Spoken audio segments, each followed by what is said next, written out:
projeto que regulamenta a terceirização no Brasil está causando polêmica no Congresso Nacional. A matéria já foi votada na Câmara dos Deputados e já está aqui no Senado.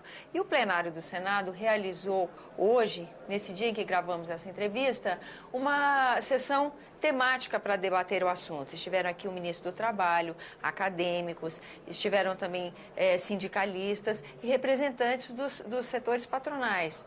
Não é? Fiesp, Confederação Nacional do Comércio, entre outros. A questão está em debate aqui no Senado Federal e há argumentos estruturados tanto a favor quanto contra a matéria. Nós vamos ouvir agora o senador Dário Berger sobre esse assunto. Senador, muito obrigada pela sua presença aqui no nosso programa.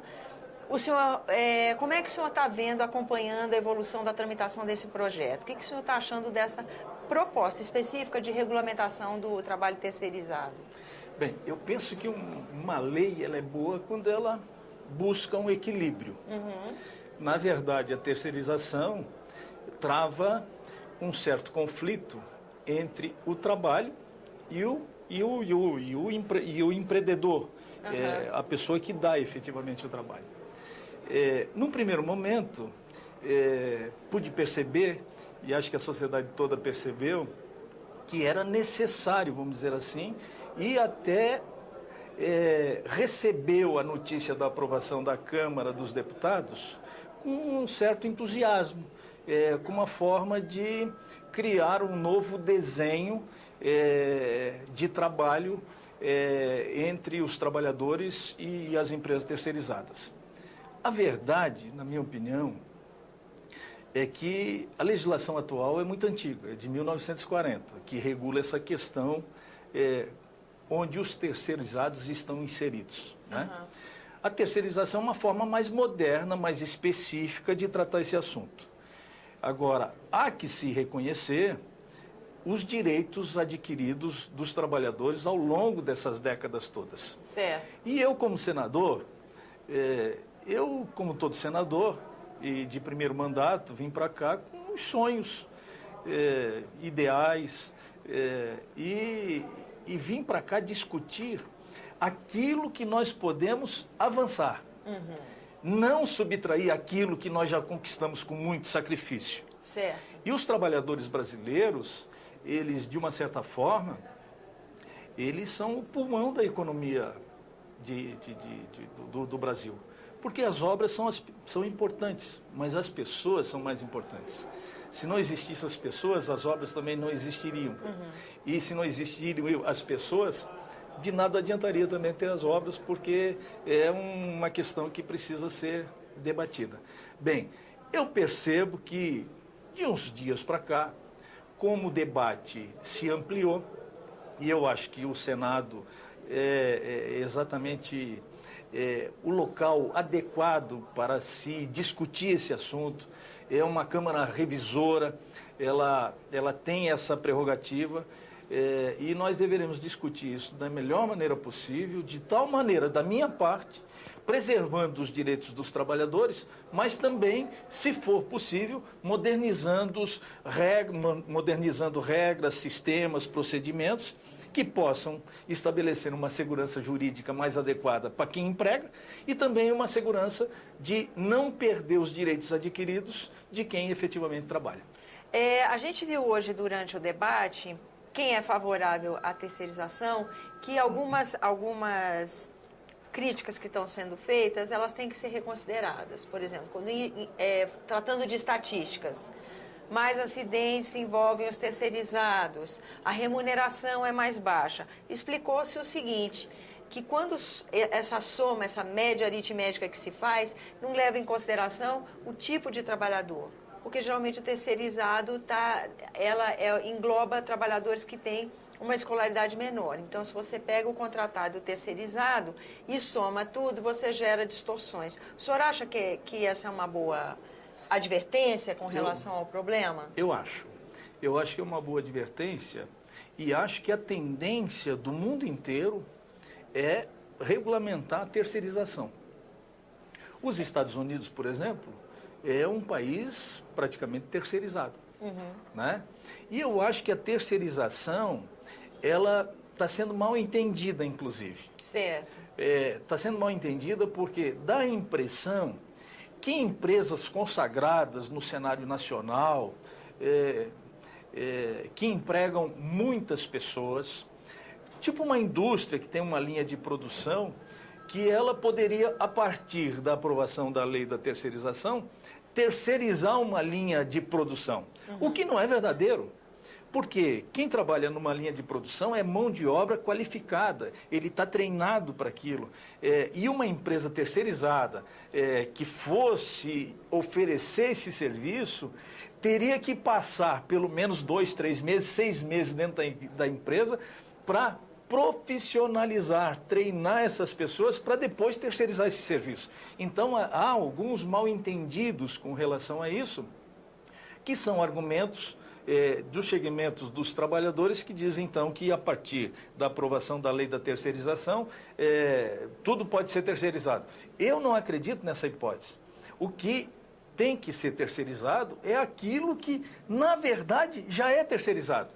Porque a construção civil hoje, por exemplo, o serviço hidráulico de um prédio, ele já é terceirizado, se contrata uma empresa e vai lá e faz o serviço hidráulico. Serviço elétrico, igualmente. E outros serviços também. Domina a expertise de todo o processo da construção. Exatamente. Se você for hoje construir a sua casa, eu tenho certeza absoluta que na hora de você contratar o serviço hidráulico, você vai contratar uma empresa especializada no serviço hidráulico, que tenha um nome consagrado no cenário, seja nacional ou local, para que ele preste o melhor serviço possível, para que a senhora não se incomode depois com esse tipo de serviço. A mesma coisa no elétrico e assim sucessivamente outros serviços. A questão hoje já consagrada das atividades de limpeza, de vigilância, essas questões que carecem de uma legislação específica. Por exemplo, vigilante, que normalmente trabalha 12 por 36, a jornada de trabalho, ela não está regulamentada. Ela foi regulamentada agora numa emenda que se fez no projeto dos empregados domésticos e que se consolidou, vamos dizer assim. Pegou uma carona ali. Pegou uma carona e se consolidou a jornada de trabalho de 12 por 36. Por que eu digo isso?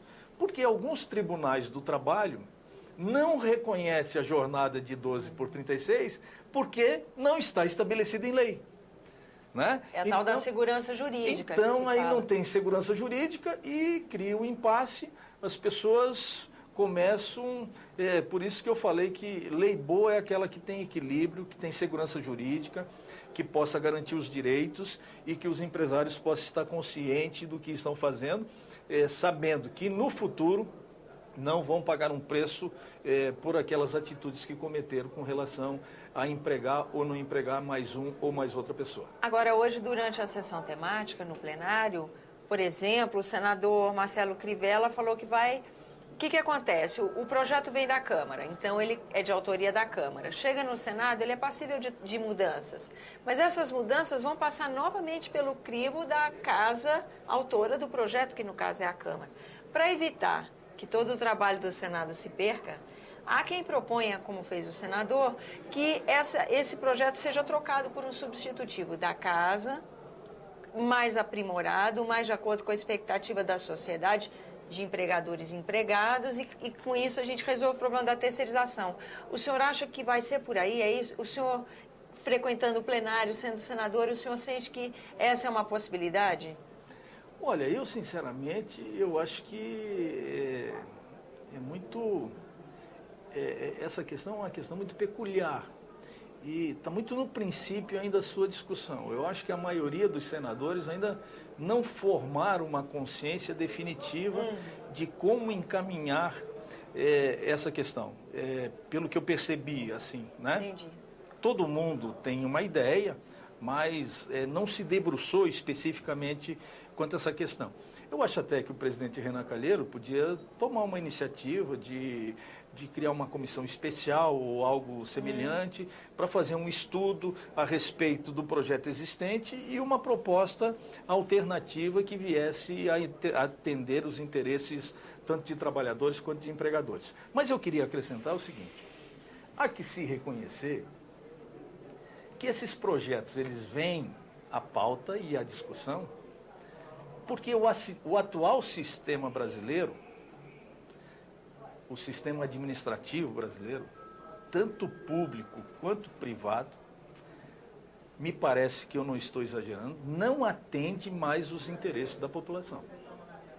E quando isso acontece, é que surgem essas ideias iluminadas de se criar um novo modelo, um novo regramento que possa proporcionar mais eficiência ao serviço, seja ele público ou privado.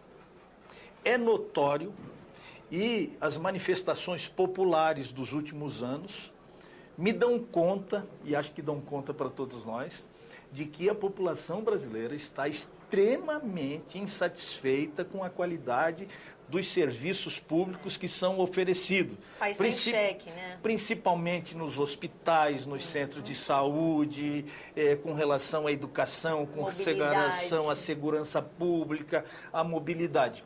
E olha que nós estamos caminhando para pagar imposto, tipo assim, 40% do PIB. Então, nós vamos trabalhar daqui um pouco, 6 meses, de 12 meses, para pagar imposto. Então, a carga tributária é muito alta e os serviços são de péssima qualidade.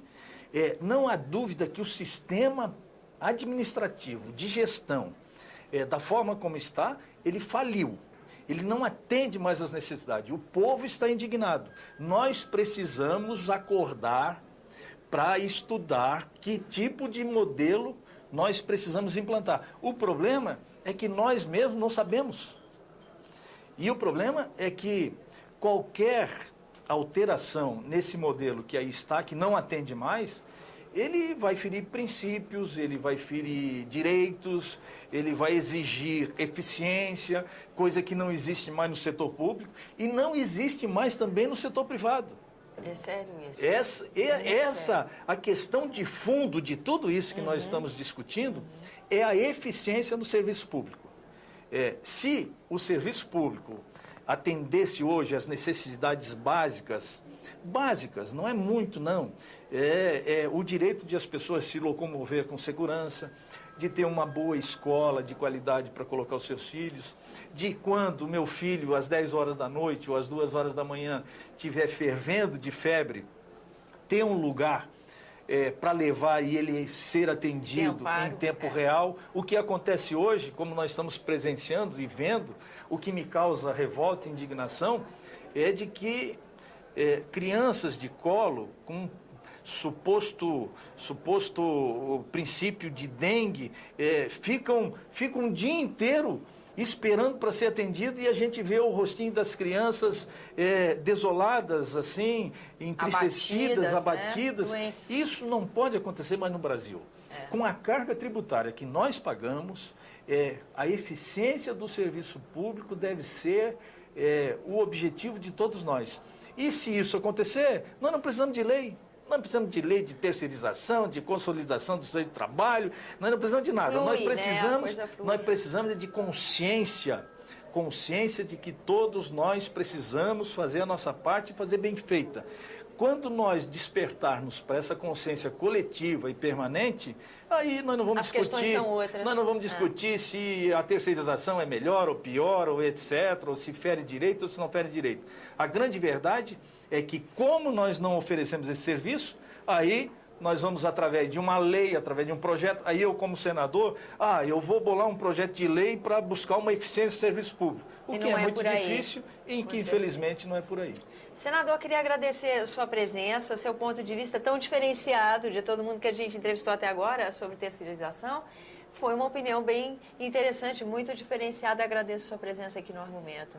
Eu que agradeço também. Muito obrigado. Agradeço a você que nos acompanha. Lembrando que esse é o programa Argumento, que eu sou Tânia Horman e que você está sempre convidado a fazer sugestões e críticas ao trabalho da TV. E para isso é 0800 61 2211. Agora, se você quiser rever essa entrevista, outras sobre o tema de terceirização ou mesmo outros trabalhos da TV, senado.leg.br/TV. Até a próxima.